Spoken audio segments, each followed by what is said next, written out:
चलो बच्चों, तो आज हम लोग अकाउंट में चैप्टर नंबर 4 शुरू करें, जिसका नाम है रिकंस्ट्रक्शन ऑफ पार्टनरशिप। तो सबसे पहले इसका मीनिंग समझे ना।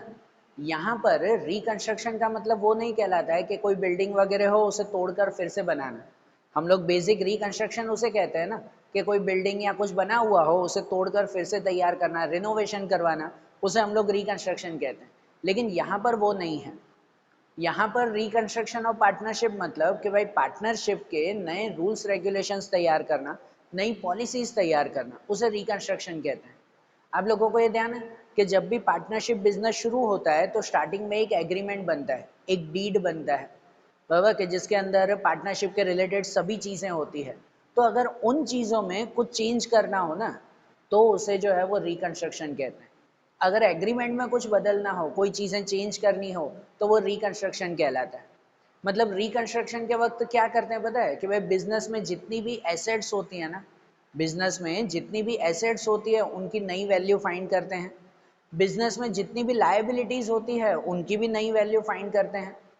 कि अगर जो पार्टनर्स होते हैं उनका प्रॉफिट एंड लॉस रेशियो अगर चेंज करना हो तो वो चेंज करते हैं। गुडविल फाइंड करते हैं कि भाई अगर कोई न्यू पार्टनर एडमिशन लेता हो तो उसके रिलेटेड एग्रीमेंट्स बनाते हैं, नया एग्रीमेंट।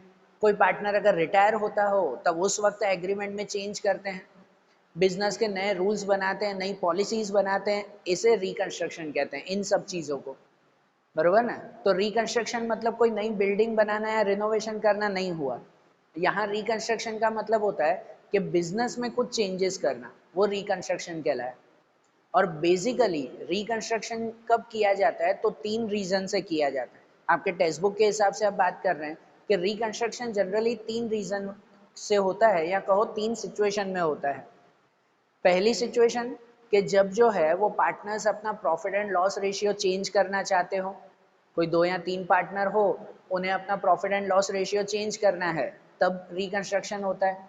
या दूसरी सिचुएशन, जब कोई नया पार्टनर एडमिशन लेता हो, 2 पार्टनर थे, अभी जो है वो तीसरा पार्टनर आ रहा है, नया पार्टनर एडमिशन लेता हो, तब रिकंस्ट्रक्शन किया जाता है। फिर से सब नए रूल्स रेगुलेशन, नई पॉलिसीज बनानी पड़ती है ना।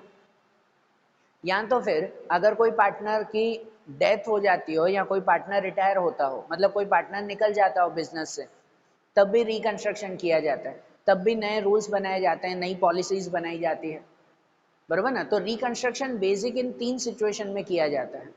और हमें ये तीनों सिचुएशन समझो आगे के 3 चैप्टर्स में स्टेप बाय स्टेप सीखनी है। 3 सिचुएशन बताई ना, कि भाई पहली जब profit and loss ratio change करते हैं तब रिकंस्ट्रक्शन करते हैं। वो profit and loss ratio change करना वो इस चैप्टर में सीखेंगे, चैप्टर 4 में सीखेंगे। फिर जब जो है वो एडमिशन होता है तब भी रिकंस्ट्रक्शन करते हैं, वो चैप्टर 5 में सीखेंगे। और जब कोई रिटायर होता हो, कोई पार्टनर रिटायर होता हो, तब भी रिकंस्ट्रक्शन करते हैं, वो चैप्टर 6 में सीखेंगे।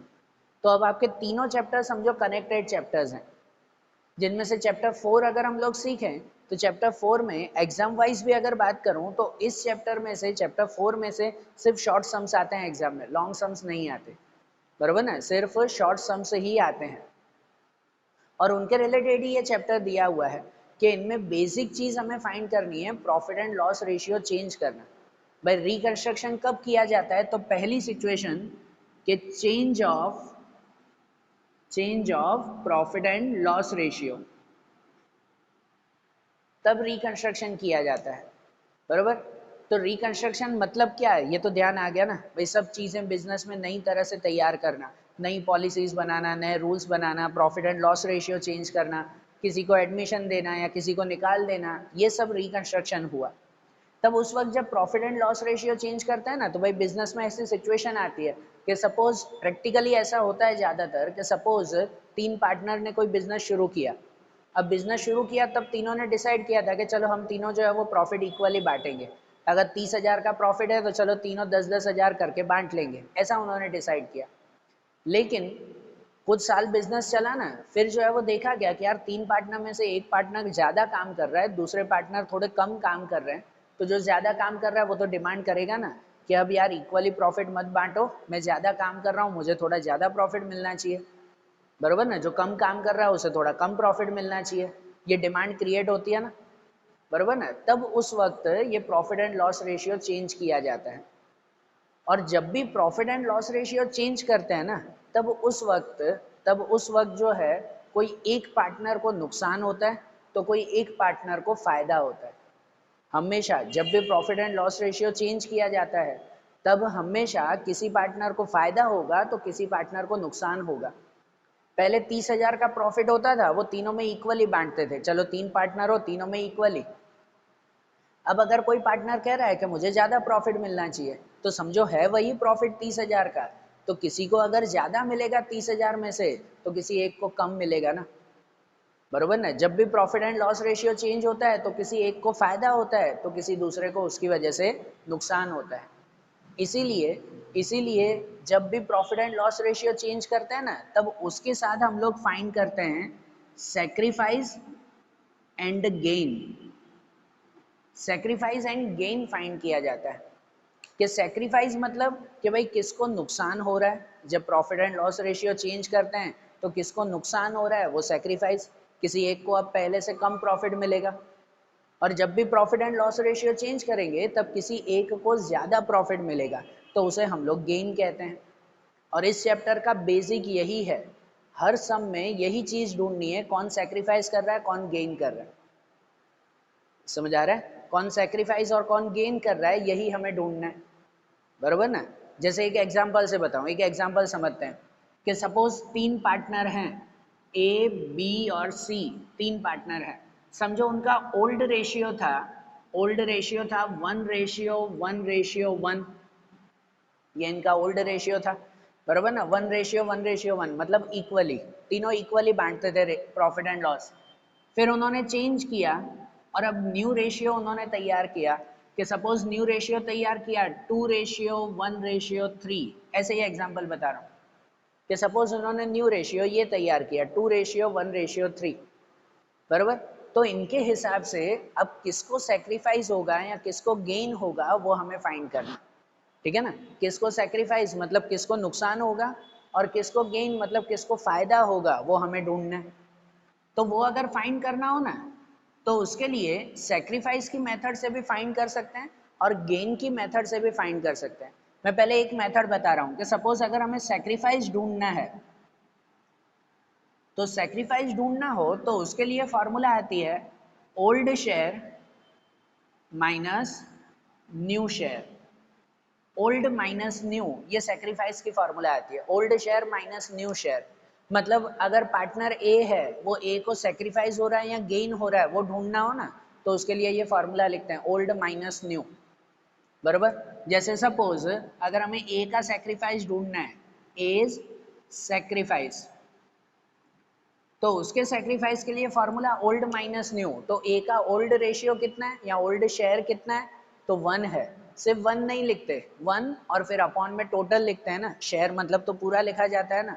मतलब ए का रेशियो क्या है 1/3, टोटल होता है ना 3, तो ए का ओल्ड शेयर वो होता है 1/3 और माइनस माइनस उसका new share, old minus new, तो ए का न्यू शेयर कितना होता है 2, 2/टोटल 6, 2/6 उसका टोटल आता है 2/6। समझ आ रही है बात, ओल्ड माइनस न्यू ऐसे करते हैं ना। यहाँ ओल्ड मतलब सिर्फ 1 नहीं लिखते, पूरा टोटल लिखते हैं ना 1/3 और इसका 2 तो सिर्फ 2 नहीं 2/6। फिर इनका जो है वो आंसर फाइंड करेंगे।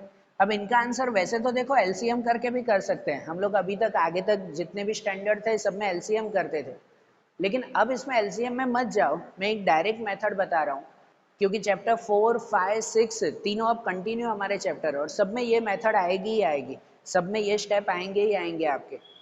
तो इसीलिए अगर कभी भी अब ऐसे फाइंड करना है ना तो एक सिंपल से एलसीएम मेथड याद रखा करो कि भाई क्रॉस मल्टीप्लिकेशन कर देना है, भले एलसीएम आता हो 3 और 6 का एलसीएम 6 पर डायरेक्ट करो वो इजी रहेगा। क्रॉस मल्टीप्लाई मतलब कि इसको इससे मल्टीप्लाई, इसको इससे मल्टीप्लाई और नीचे दोनों का मल्टीप्लाई, ये एक बेसिक सबके लिए इक्वल हो जाएगा कि भाई 6 1 जा 6, 3 2 जा 6 माइनस माइनस ये ना -3 2 जा 6 और नीचे 3 6 जा 18, बराबर। तो यहाँ पर 6 - 6 0, 0/18 तो आंसर 0 आया।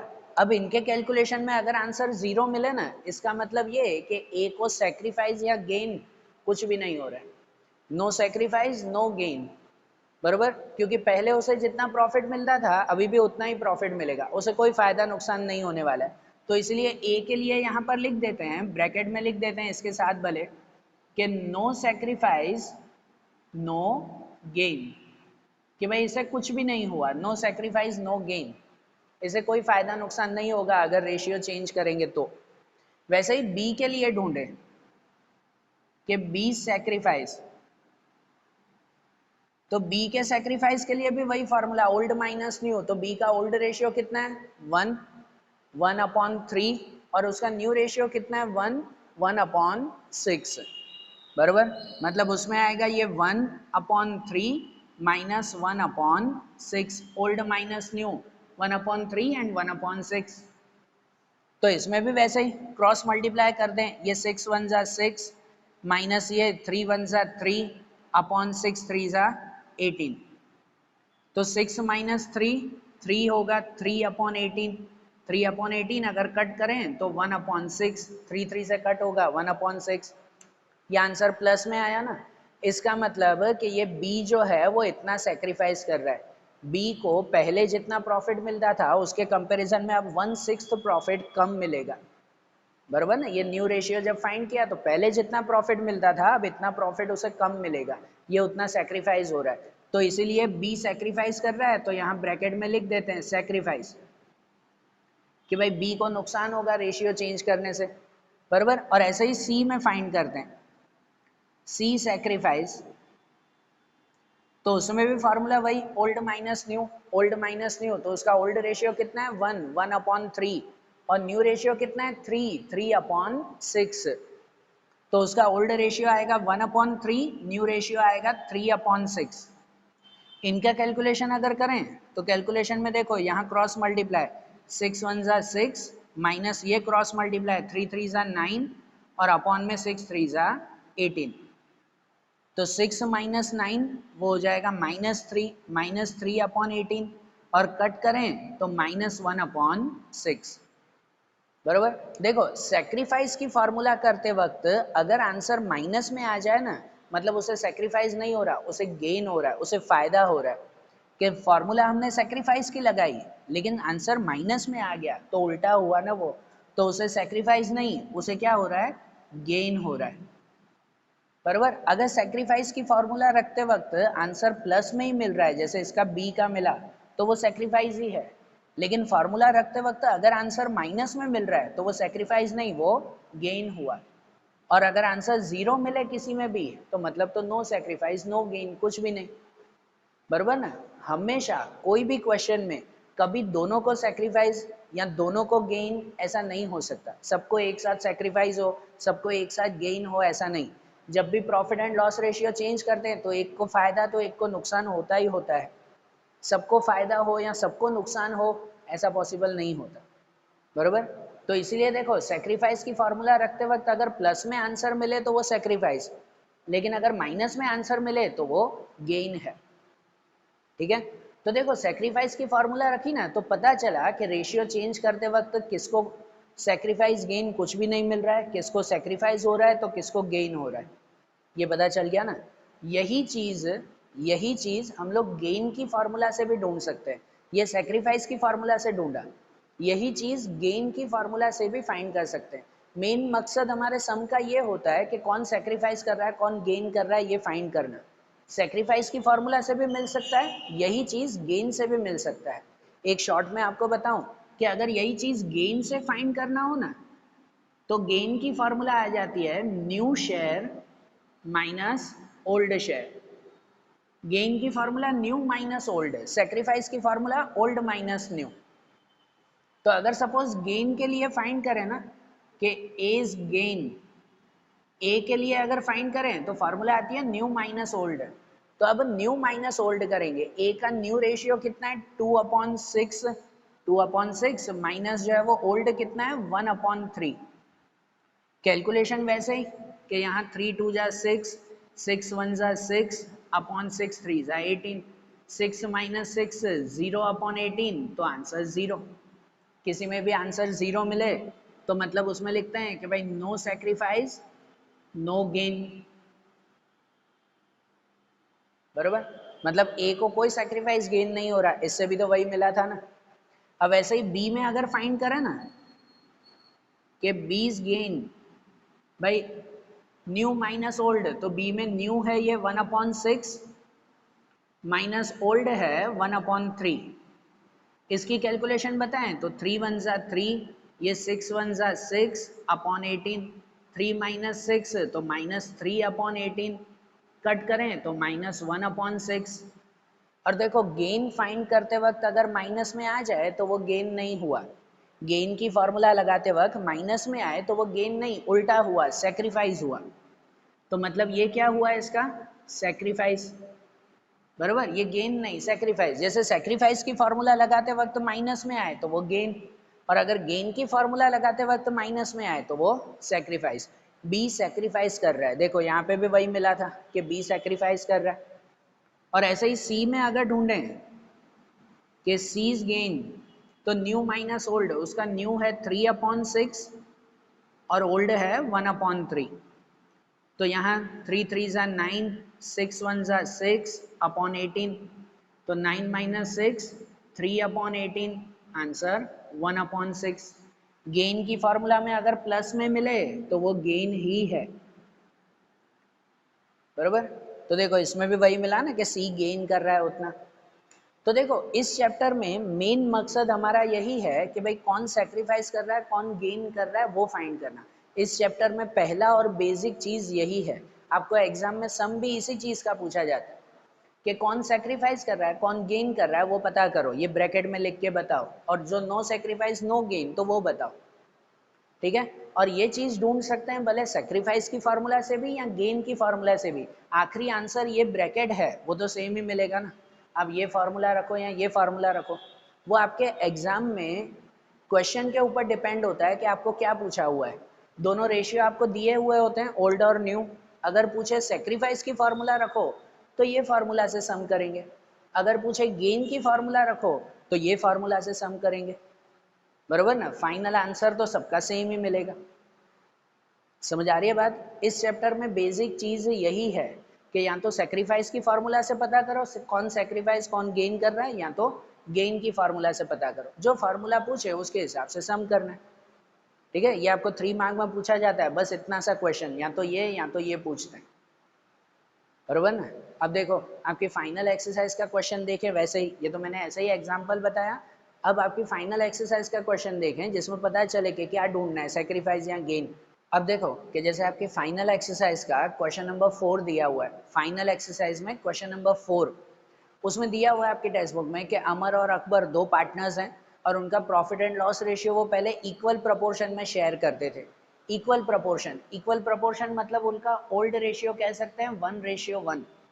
ऐसा हुआ ना, अमर और अकबर वो दो पार्टनर हैं जिनका ओल्ड रेशियो 1:1 हुआ इक्वल प्रोपोर्शन में, और फिर है कि they decided to change their ratio into 3:2, मतलब उन्हें 3:2 में अब चेंज करना है, तो मतलब उनका न्यू रेशियो हो गया 3:2, ऐसे दिया हुआ है। और फिर दिया हुआ है ना कि इन दिस सर्कमस्टेंसेस, मतलब इस हिसाब से कि हमें कैलकुलेट करना है विच पार्टनर हैज बीन सेक्रीफाइस्ड और नॉट, मतलब कौन पार्टनर सेक्रीफाइस कर रहा है और कौन नहीं कर रहा है वो हमें ढूंढ के बताना, ठीक है। कि कौन सा पार्टनर सेक्रीफाइस कर रहा है या कौन सा पार्टनर गेन कर रहा है वो ढूंढना है।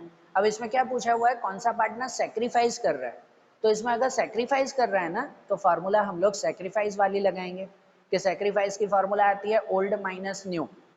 अगर इसमें यही चीज पूछते कि भाई कौन सा पार्टनर गेन कर रहा है वो ढूंढो, तो हम गेन की फार्मूला लगाते न्यू माइनस ओल्ड, आंसर दोनों से सेम ही मिलेगा। आप सेक्रीफाइस की फार्मूला लगाओ या गेन की फार्मूला, लेकिन जो पूछा हुआ हो हमें फार्मूला वो लगानी पड़ेगी।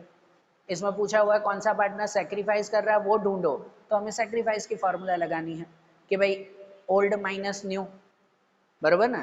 तो यहाँ पर अगर हम लोग फाइंड करें ना, पहले फाइंड करेंगे अमर सेक्रीफाइस, कि अमर कितना सेक्रीफाइस कर रहा है वो, तो उसकी फार्मूला आती है ओल्ड माइनस न्यू।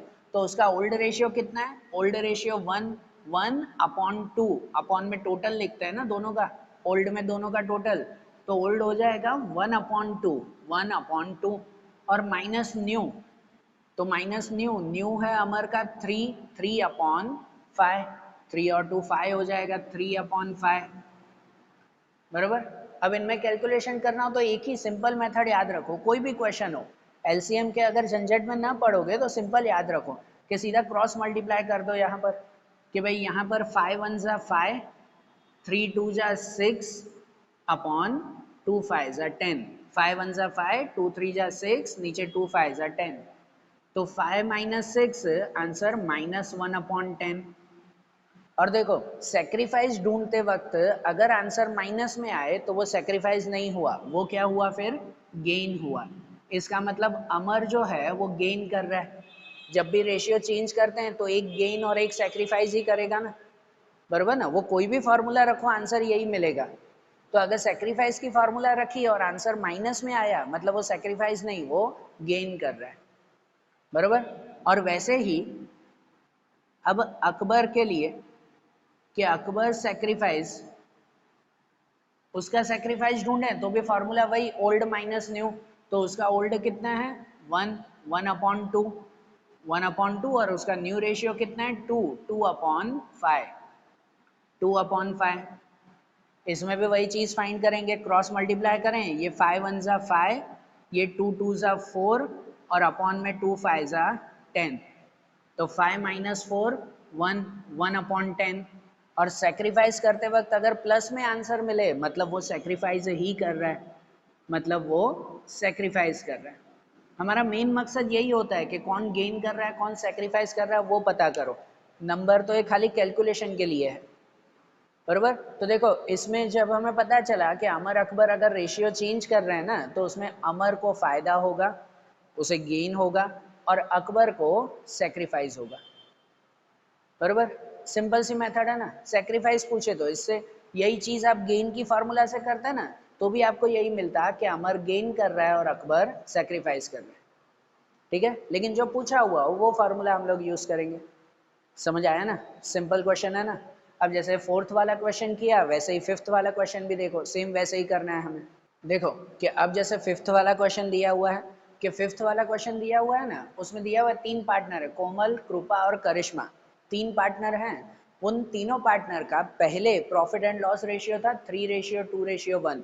क्वेश्चन में ऐसा दिया हुआ है ना कि भाई ओल्ड रेशियो उनका 3:2:1 था और फिर उन्होंने डिसाइड किया कि उन्हें चेंज करना है और नया रेशियो रखना है 5:3:2, ये न्यू रेशियो उन्हें रखना है।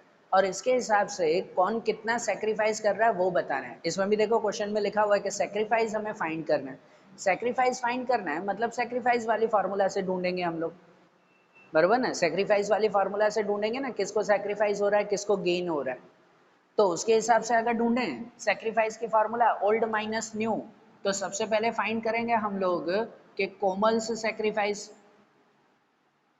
कोमल्स सेक्रीफाइस, भाई उसका सेक्रीफाइस कितना हो रहा है, तो ओल्ड माइनस न्यू करेंगे, उनका ओल्ड रेशियो है 3 और अपॉन में टोटल 6, 3/6 ना, टोटल 6 हो जाएगा ना इनका 3:1, तो वो 3/6 माइनस न्यू, तो उनका न्यू रेशियो है 5/10, तीनों का टोटल हो जाएगा 10, तो न्यू रेशियो 5/10, बराबर।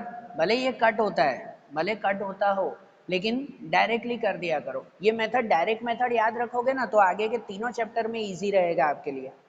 तो डायरेक्ट कैलकुलेशन कर दो, 10 3 जा 30, ये 6 5 जा 30 और अपॉन 6 10 जा 60, तो 30 माइनस 30 अपॉन 60, तो आंसर 0/60, 0/60 मतलब 0 ही आया ना। तो अगर कोई भी फार्मूला में सेक्रीफाइस या गेन, कोई भी फार्मूला में अगर आंसर 0 आ रहा है मतलब नो सेक्रीफाइस नो गेन, भाई उसे पहले जितना प्रॉफिट मिलता था अभी भी उतना ही मिलेगा, कोई उसके लिए फायदे नुकसान नहीं। तो कोमल के लिए लिखा जाएगा नो सेक्रीफाइस नो गेन, कि उसे कोई फायदा नुकसान नहीं हुआ, बराबर। कोमल के लिए फाइंड किया, अब सेकंड फाइंड करेंगे कि सेकंड कृपा, कृपा सेक्रीफाइस, कि उसका सेक्रीफाइस कितना हो रहा है, तो ओल्ड माइनस न्यू, उसका ओल्ड रेशियो है 2, 2/6, उसका old ratio 2/6 minus new, new आता है 3, 3/10, 3/10 रहेगा, बराबर। यहाँ पर भी क्रॉस मल्टीप्लाई कि 10 2 ज़ा 20, 6 3 ज़ा 18 और अपॉन 6 10 ज़ा 60। तो 20 माइनस 18 2, 2/60 कट करो तो 1/30, 1/30 प्लस में मिला। सेक्रीफाइस करते वक्त अगर प्लस में आंसर मिले तो मतलब वो सेक्रीफाइस ही कर रहे हैं, कि ये सेक्रीफाइस कर रहे हैं, मतलब कृपा का सेक्रीफाइस होगा। और वैसा ही करिश्मा के लिए कि करिश्मा सेक्रीफाइस उसमें भी ओल्ड माइनस न्यू, तो उनका ओल्ड रेशियो आता है 1/6 और न्यू आता है 2/10। मतलब उनमें आएगा ये 1/6 माइनस 2/10। कैलकुलेशन करें अगर तो ये 10 1 ज़ा 10 माइनस 6 2 ज़ा 12 और अपॉन 6 10 ज़ा 60। तो 10 माइनस 12 माइनस 2/60, 2 2 से कट करेंगे तो -1/30। और सेक्रीफाइस ढूंढते वक्त अगर आंसर माइनस में आ जाए तो वो सेक्रीफाइस नहीं कर रहे, वो गेन कर रहे हैं, बराबर ना। इसका मतलब कि जब रेशियो चेंज होगा तो कोमल को कोई फायदा नुकसान नहीं होगा, उसके लिए सेम। कृपा को सेक्रीफाइस करना पड़ रहा है इतना 130 और करिश्मा को गेन हो रहा है इतना 130, बराबर। सिंपल है ना, बस इस चैप्टर में और कुछ भी नहीं है बेटा। देखो इस चैप्टर में लॉन्ग सम आपको एग्जाम में नहीं पूछते, तो उसका वीडियो भी मैं फिलहाल नहीं बना रहा हूँ, फिर आपको खाली बताऊंगा। चैप्टर 5 6 में वही क्वेश्चंस आएंगे, लॉन्ग क्वेश्चंस। तो जब 5 6 शुरू करेंगे तब इसकी थियरी में थोड़ी बताऊंगा कि भाई ये लॉन्ग क्वेश्चंस हैं। एग्जाम में नहीं, एग्जाम में यही पूछा जाता है कि बस सेक्रीफाइस और गेन फाइंड करो, ठीक है ना। इस चैप्टर में से यही बेसिक पूछा जाता है। और एक दूसरी एक थियरी आती है जो 1 मार्क में या किसी में पूछी जाती है, वो थियरी मैं आपको समझाऊंगा। बाकी और क्वेश्चन में कुछ भी नहीं है, यही पूछा जाता है। तो अब जैसे 5th वाला क्वेश्चन किया ना, अब वैसा ही फाइनल एक्सरसाइज का क्वेश्चन 6 7 8 और 9, ये चारों क्वेश्चन ऐसे ही हैं, बस सेक्रीफाइस और गेन है। खाली क्वेश्चन में चेक करना कि सेक्रीफाइस पूछा हुआ है तो ओल्ड माइनस न्यू करना, गेन पूछे तो न्यू माइनस ओल्ड करना। बाकी मेन आंसर तो ये ब्रैकेट होता है आपका कि कौन सेक्रीफाइस कर रहा है और कौन गेन कर रहा है, बरोबर ना। ऐसे फाइंड कर पाओगे ना। तो क्वेश्चन 6 7 8 9 ये चारों क्वेश्चन आप फाइंड करना।